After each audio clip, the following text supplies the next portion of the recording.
Hello everyone, मैं पल्लवी सिंह आपका हार्दिक स्वागत करती हूँ। आज का मेरा टॉपिक श्लेष अलंकार है। लेकिन श्लेष अलंकार स्टार्ट करने से पहले मैं आपसे बताना चाहती हूँ कि यदि अभी तक आपने मेरे वीडियो को सब्सक्राइब या चैनल को सब्सक्राइब नहीं किया है तो उसे जल्दी जल्दी सब्सक्राइब कीजिए, बेल आइकन को जरूर प्रेस कीजिए, जिससे मेरे आगे आने वाले वीडियो के बारे में आपको जानकारी मिलती रहेगी। और जो भी हाई स्कूल इंटरमीडिएट के छात्र हैं या यदि कोई कॉम्पिटिटिव एग्जाम की तैयारी करने वाले छात्र हैं जिनका हिंदी भी एक प्रश्न पत्र होता है, तो उन्हें ये वीडियो अधिक से अधिक शेयर कीजिए, जिससे ये उनकी काफी मदद करेगी। और मेरे वीडियो को लाइक करना ना भूलें। तो चलिए अपने टॉपिक की तरफ चलते हैं, जिसका नाम है श्लेष अलंकार। तो हम सभी जानते हैं कि श्लेष का अर्थ क्या होता है, चिपका हुआ, मिला हुआ या जुड़ा हुआ होता है। तो सबसे पहले हम श्लेष अलंकार की परिभाषा को देखेंगे और तब आगे उसके उदाहरणों को समझेंगे। तो परिभाषा है, श्लेष का अर्थ होता है चिपका हुआ। जब एक ही शब्द हमें विभिन्न अर्थ में मिलते हैं तो उसे श्लेष अलंकार कहते हैं। कहने का अर्थ यहाँ पे यही है कि जब भी एक वाक्य में एक शब्द एक ही बार प्रयुक्त होता है, लेकिन उस शब्द का अर्थ का मीन्स जो भी और शब्द है उनके कंपेयर या उनके अकॉर्डिंग चेंज होता है, तो उसको हम श्लेष अलंकार कहते हैं। चलिए, मैंने कुछ उदाहरण लिख रखे हैं, उनके थ्रू हम अच्छे से समझेंगे। जैसा हमारा पहला उदाहरण है, रहीमन पानी राखिए बिन पानी सब सून, पानी गए न उबरे मोती मानस शुद्ध। अब यहाँ पे जो पानी है वो क्या है, एक शब्द है, ठीक है, लेकिन ये मोती, मानुष और चुन के अनुसार अलग अलग है। अब ये जो कविता है ये रहीम दास जी की है। वो बोलते हैं कि रहीमन पानी राखिए बिन पानी सब सून, पानी गए न उबरे मोती मानस चुन।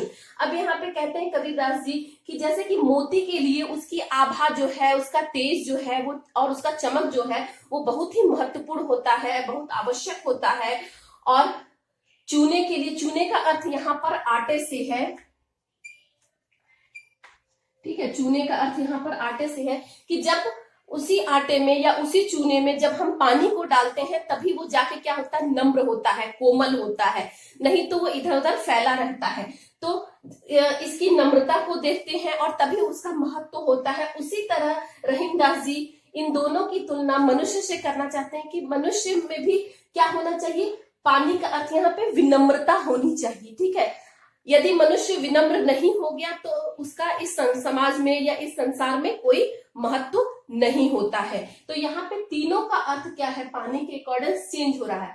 मोती का क्या है, मोती के साथ क्या है, आभा। आप भी लिख लीजिए मेरे साथ साथ, यहाँ पे लिख देती हूँ मैं। मोती का अर्थ आभा से है, मानुष का अर्थ विनम्रता से है और चून का अर्थ यहाँ पर क्या है, नम्र से है। तो इन तीनों में देखा आपने कि पानी एक ही शब्द प्रयोग किया गया है, लेकिन अकॉर्डिंग टू मोती, मानुष और चून इन तीनों का अर्थ बदल रहा है, ठीक है। मोती के लिए आभा से है, मानुष के लिए विनम्रता से है और चून के लिए नम्रता से है या नम्र से है, ठीक है। नेक्स्ट अपना चलते हैं, ये भी रहीमदास जी की कविता है। जो रहीम गति दीप की कुल कपूत गति सोए, बारे उजियारे करे बढ़े अंधेरे होए। अब यहाँ पे कबीरदास जी कहते हैं, पहले तो ये बढ़े शब्द जो है ये आप अंडरलाइन कर लीजिए। यहाँ पे ये बढ़े शब्द का दो अर्थ निकल रहा है, तो ये हमारा श्लेष अलंकार हो गया। अब यहाँ पे रहीमदास जी कह रहे हैं कि जो रहीम गति दीप की कुल कपूत गति सोए। अब यहाँ पे रहीमदास जी दीपक की और किसकी, कपूत, कुपुत्र जो होता है उसकी तुलना करके बता रहे हैं।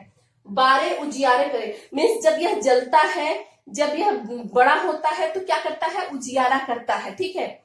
और बढ़े अंधेरों होए, और जब यह बढ़ता है तो क्या होता है, अंधेरा होता है। तो यहाँ पे बढ़े से अर्थ दो अर्थ है। पहला दीपक से है, ठीक है। दीपक का अर्थ, दीपक के अगर संदर्भ में हम लेते हैं बढ़े का अर्थ तो क्या होता है कि दीपक के बढ़ने के बाद क्या हो जाता है, अंधेरा हो जाता है, ठीक है। लेकिन अगर हम यही कुपुत्र के अर्थ में लेते हैं तो जब वो बड़ा होता है, सभी परिवार में नहीं बट हम किसी भी परिवार में देखते हैं कि जहां पे कुपुत्र होता है वहां पे क्या होता है कि परिवार की जो भी सुख समृद्धि है या जो भी संपन्नता है, यश है, वो सभी क्या होता है, मिट्टी में मिल जाती है, ठीक है। तो वही कहते हैं कि जब बढ़े अंधेरो होए, मीन्स जब कुपुत्र बड़ा होता है तो क्या होता है, चारों तरफ अंधेरा हो जाता है। ठीक है, हमारा यशगान नहीं, परिवार का यशगान नहीं होता है, उसकी जगह परिवार की बदनामी चारों तरफ होने लगती है। तो यहाँ पे बढ़े शब्द का अर्थ दो निकल के आ रहा है, इसलिए ये हमारा श्लेष अलंकार होता है। चलिए तीसरे उदाहरण की तरफ चलते हैं।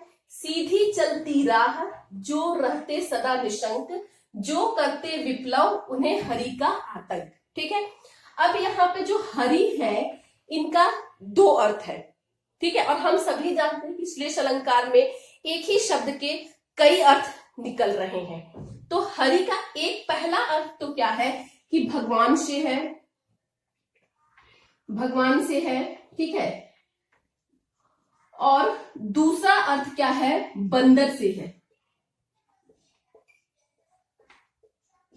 ठीक है, तो बंदर से है हरि का दूसरा अर्थ। अब यहाँ पे कवि क्या कर रहे हैं कि यदि हम भगवान के संदर्भ में लेते हैं, तो यदि हम अपने सीधे मार्ग पे चलते हैं, दूसरों का कल्याण करते हुए चलते हैं, तो क्या होता है कि हमें किसी भी चीज का डर नहीं होता है। लेकिन अगर यही हम दूसरों को नुकसान पहुंचाते हैं या किसी तरह का करते हैं, तो हमें किसका, प्रभु से आतंक, ईश्वर से और भगवान से आतंक मीन्स डर रहता है।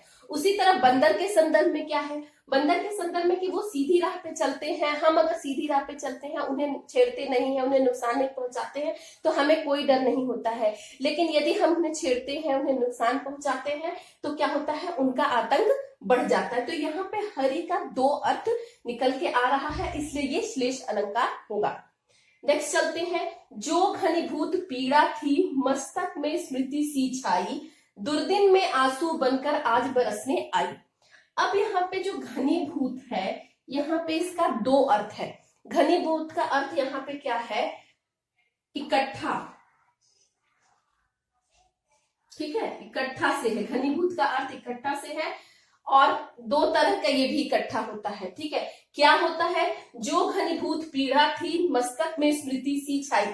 अब यहाँ पे कवि कह रहे हैं कि जो भी हमें पीड़ा थी, जो हमारे पिछले समय की पीड़ा थी, जो बहुत समय से हमारे मस्तक में और स्मृति में हमारे पहले से विद्यमान थी, वो पीड़ा से हमारा क्या होता है, वो हमारे आंसू बन के निकल रहे, दुर्दिन में आंसू बनकर आज बरसने आई। ठीक है, तो जो भी हमारे अंदर दुख था, दर्द था, जो पीड़ा थी, वो क्या था, आंसू बहकर निकल रहे हैं, इकट्ठा थे वो आंसू बहकर निकल रहे हैं। दूसरा बादल के संदर्भ में अगर लेते हैं, घनीभूत का अर्थ दूसरा बादल होता है।